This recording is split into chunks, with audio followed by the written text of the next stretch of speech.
acercamiento al cine ya en tiempos de Super 8 no era solo el rodar los cortos con los amigos, sino que ya estaba leyendo los primeros libros a los que tenías acceso, ¿no? Los dos de Bogdanovich con John Ford y Lang. Era de lo poco que encontrabas en Bilbao y tal. Siempre ha ido muy en paralelo el interés como espectador, como consumidor, y una profunda fascinación por las imágenes del pasado, por las texturas del blanco y negro. Soy del 62, todo encaja si te fijas, ¿no? Tú cuando hacías motor en la camarita de Super 8 empezaban a pasar billetes. Billetes, pasta, dinero. Era caro, se rompía cuando montabas. La preparación previa lo teníamos clarísimo desde los 15 años.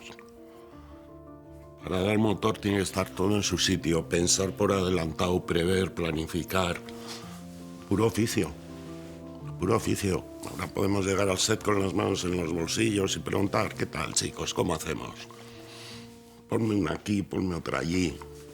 Pues, da igual, tarjeta.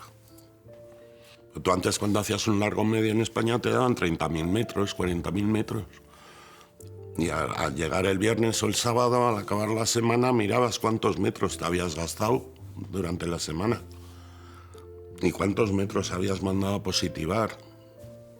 Dinero. Nunca habla nadie de dinero. El dinero es el primer rasgo de estilo de cualquier producción, muy por encima del guión y de la pelea de autores y todas estas tonterías. También tenías que dirigir a los colegas de clase como actores, tenías que encargarte de todos los departamentos. Yo tenía tíos carniceros, les pedía que me dieran un par de botellas de sangre para hacer las matanzas, lo cual era una guarrada, porque la sangre de verdad no parece la sangre de la película. Eso también lo aprendes. Dirigir a actores, localizar exteriores por Bilbao, hacíamos todo. Hasta robar bombillas de farolas porque tenían más potencia. Entonces tenías sobre todo el placer del trabajo en equipo, que eso era impagable, es una de las grandes razones para decidir dedicarte a esto. Era irte el fin de semana con los colegas a disfrazarte y a ponerte una corbatita y pegar tiros. Un juego. Y así debería seguir siendo.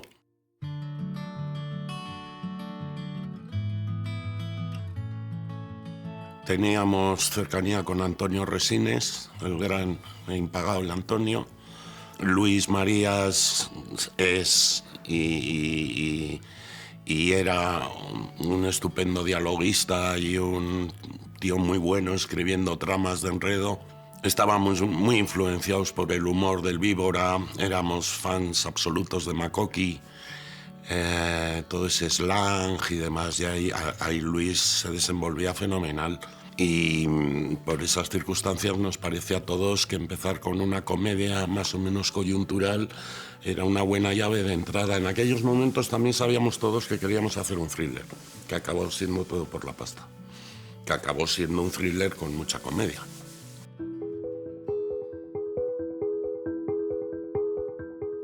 Los códigos del género eran asimilados y copiados, como gran parte de la cultura nacional, por la influencia del thriller americano. Entonces tú hacías un thriller aquí en España, callejón, noche, farola, gato, gabardina. Pero el país cambia en la transición enormemente. Es que ya el arquetipo tanto del detective, del policía, como del delincuente, en España se actualiza. Yo no necesito ninguna gabardina, prefiero el chándal de C. Tangana o las bermudas de Paquirrín con unas chancletas. Son así. Son así.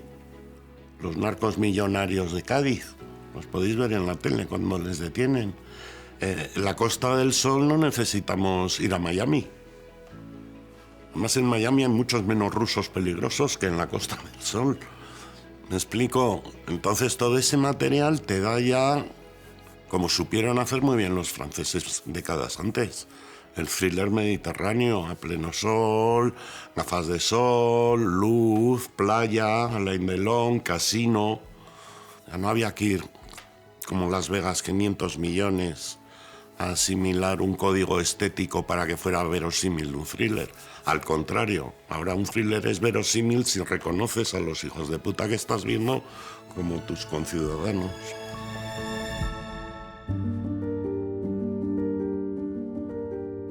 Yo ya había visto cine de Isasi, para empezar El perro, en salas comerciales. Fuga de Segovia de Uribe fue una peli que para nosotros dijimos, coño, se puede hacer una peli de presos que se escapan y que tal, y que la siguen, y me lo he pasado bomba, funciona muy bien esto, tal.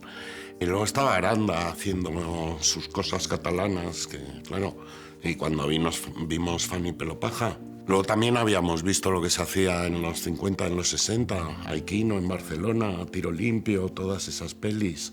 Luego, Eloy de la Iglesia, claro, o sea, ¿dónde está hoy en día Eloy de la Iglesia y dónde se merecería estar, no?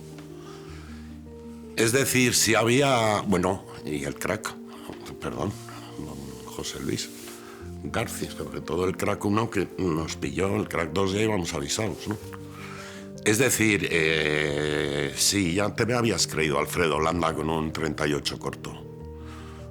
Y nosotros habíamos hecho en el 91 Resines, que venía de arrancar la moto en ópera prima, a un policía amargado, digno de Jen Hackman, que moría también de pie con la pistola en la mano, ¿no?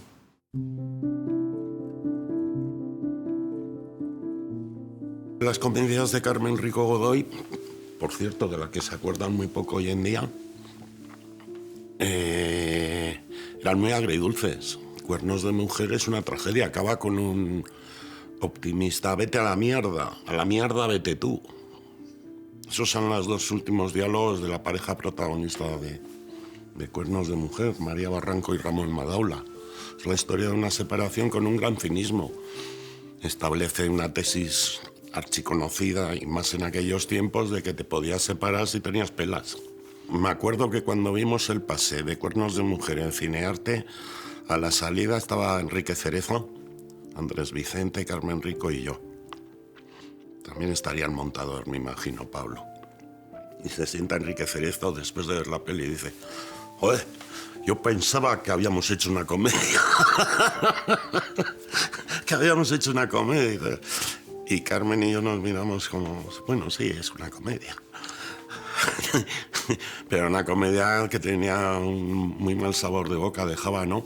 Y la de anterior, Cómo ser infeliz, Resines se moría en el minuto 3 y estábamos con una viuda nihilista que había triunfado en todo en la vida.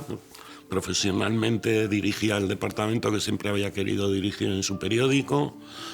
Tenía dinero, la hija ya estudiando en París y en el fondo un vacío cósmico así. Emocional, sentimental, falta de interés real por las cosas y hasta el gorro de que todos los tíos que se le acerquen se le insinúen o le sugieran. O sea, vive en un mundo que le ha dejado de interesar enormemente. Hasta cuando la hija le dice que está embarazada es como... ¡Qué pesadilla! ¡Qué aburrimiento! Entonces no son exactamente comedias. Y Cachito, claro, Cachito, que también es comedia, tampoco es comedia.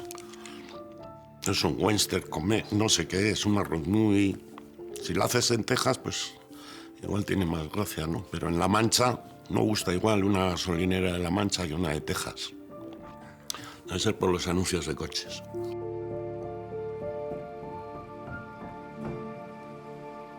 Michel y yo nos conocimos en un surrealista curso de guión que consiguió organizar Joaquín Trincado en Bilbao y nos trajimos a Steven de Souza, el guionista de La jungla de cristal.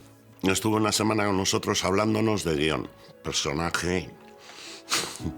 De hecho, si te fijas al final en el rulo se le dan las gracias. Todo lo referente a la historia de La jungla de cristal estaba muy bien de todas formas, como había nacido el guión y tal. Y allí estaba Michel, que era de Donostia, y nos conocimos. Y empezamos, Michel es uno de los responsables de que yo me iniciara en la docencia.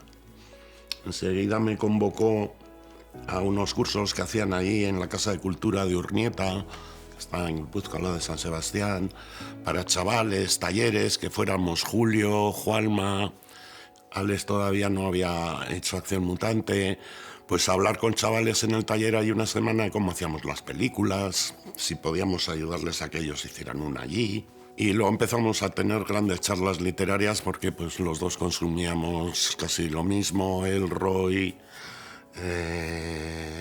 a los franceses, Thompson, muy lectores de novela negra y tal. Y poco después, en uno de los cursillos de estos, yo le llevé mi versión 0 de la caja 507 y él tenía escrita La vida mancha. Y dijimos, pues estas dos se podrían hacer. Y la primera colaboración fue hacer el guión de la caja, que nos costó año y pico. Y luego retocar el de La vida mancha de manera casi inmediata, un milagro. Se hicieron una peli detrás de otra, eso es El paraíso. Y la caja 507 está escrito a 4 manos a partir de mi argumento. Pero La vida mancha está reescrito, por así decirlo, entre el director y el guionista, pero el guión sigue siendo para que lo firme Michel solo, o sea, estaba ya escrito. Entonces yo sí creo que esa colaboración de director-guionista puede ser apócrifa o puede no serlo. Yo lo tengo muy claro, si a las 9 de la mañana me levanto y tecleo, soy guionista. Si tengo 2 o 3 reuniones con un equipo de guión y decidimos y esto por aquí y esto no funciona y esto por allá, soy director.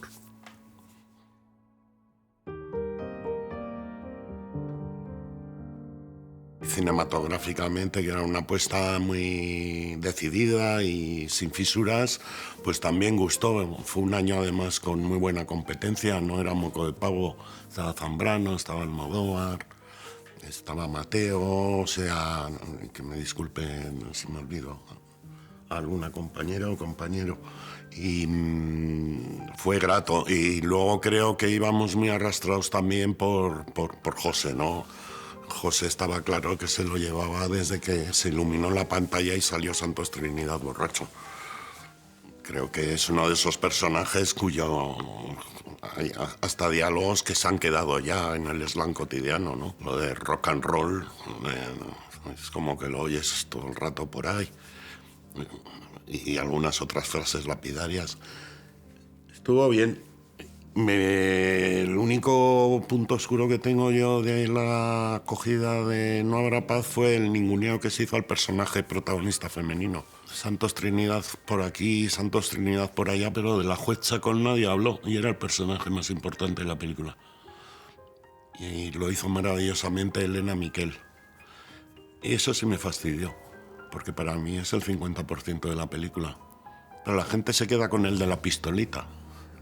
Siempre. Aunque le veas matar por la espalda a una tía en la primera escena, el de la pistolita es el bueno. Que de eso también iba la película, ¿no?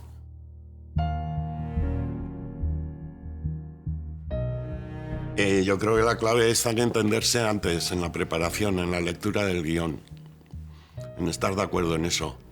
Y luego hay un lado humano del que tampoco se habla en el Actors Studio y no sé qué, no sé cuántos, pero que no soy el único al que se lo he leído y demás, pero a mí me parece mucho más importante si te vas a ir en un submarino con esa persona o no, que si es de la Royal Shakespeare Company. Eso me puede dar más igual. Primero es el personaje y luego me entiendo con esta mujer, me entiendo con este chaval, me entiendo con este señor.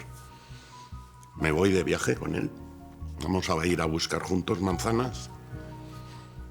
Y luego el tener claro la lectura de guión, el sentido de los diálogos, todo esto me parece fundamental. Y no me gusta mucho ensayar. Normalmente hay actores más jóvenes, más inseguros, más de método, que sí que pueden necesitar sentirse ellos como que han realizado ese trabajo previo ya con el director y demás. Incluso en esos casos tampoco me gusta intentar llegar al 100% de la escena ni nada. Los ensayos suelen ser en entornos áridos y siempre he pensado lo mismo y me ha pasado en ocasiones, que logras la escena, te sales del ensayo fenomenal y la vas a rodar 3 meses después. ¿Qué pasa en el rodaje? ¿Que tienes que estar recordando lo que hicisteis en el ensayo? Error. ¿Para qué vale aquello? Para resolver dudas. Había que llegar a tanto. La escena a veces te da la sensación de que ya la has rodado. Entonces yo soy más del método Clint, de tenerlo todo muy claro, ajustarlo primero a primera hora de la mañana la escena con los actores, que todo lo que hemos pensado, imaginado y previsto funciona, y que cuando aquello surge la cámara esté en on. La caza de la primera toma o del último ensayo en set. Y efectivamente, si en el set tarda en aparecer la escena, hay que dedicarle un tiempo.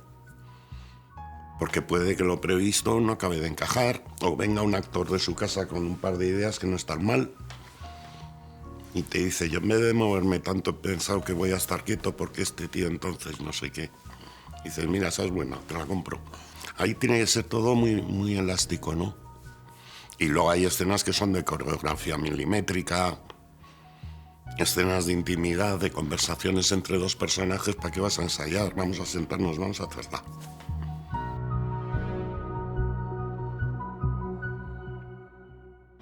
Yo garabateo mucho, soy muy mal dibujante, no he estudiado, no tengo técnica, no sé hacer bien la perspectiva. Consumo imágenes de tebeos e ilustraciones desde que tengo uso memoria, sigo haciéndolo. Lo que suelo hacer es planificación sobre planta y las grandes líneas generales las conoce todo el equipo, por dónde vamos a ir, cuántos planos se van a hacer más o menos en el día. Ya se ha establecido con foto, producción y dirección artística los campos que vamos a usar. Todo eso va muy previsto. Y hay escenas en que sé muy concretamente la planificación y otras en que son escenas más de desarrollo de actores y de ver la situación, pero las decisiones grandes están tomadas. ¿Qué mesas se van a sentar? ¿Con qué fondo? Todo eso. Luego ya que digas, uy, mira, los últimos ajustes, ¿no? Pero cuando llevas un story, salvo en secuencias que lo requieran, porque son de síntesis de 7 departamentos, tienes que llevar la imagen bien definida para que se la entiendan igual. Eso no es lo mismo que buscar la imagen en el set, ¿no? Y yo cuando veo stories tengo la sensación de que vas al set a hacer algo que se parezca al story, cual es absurdo. Tienes que mirar a los actores, a la gente. Todo está ahí. Hay una frase de Kaurismäki que es fantástica y que se la repito siempre en la ICAM, ¿no? Mirad a las personas, mirad a la gente. Si no tenéis personas, no tenéis nada. Primero los personajes, luego la escena, lo último, la cámara. La tendencia de los jóvenes siempre es traer la cámara. Vamos a hacer un plano así, tú ponte allí. Y aquel dice, ¿qué estoy haciendo? De poste torcido.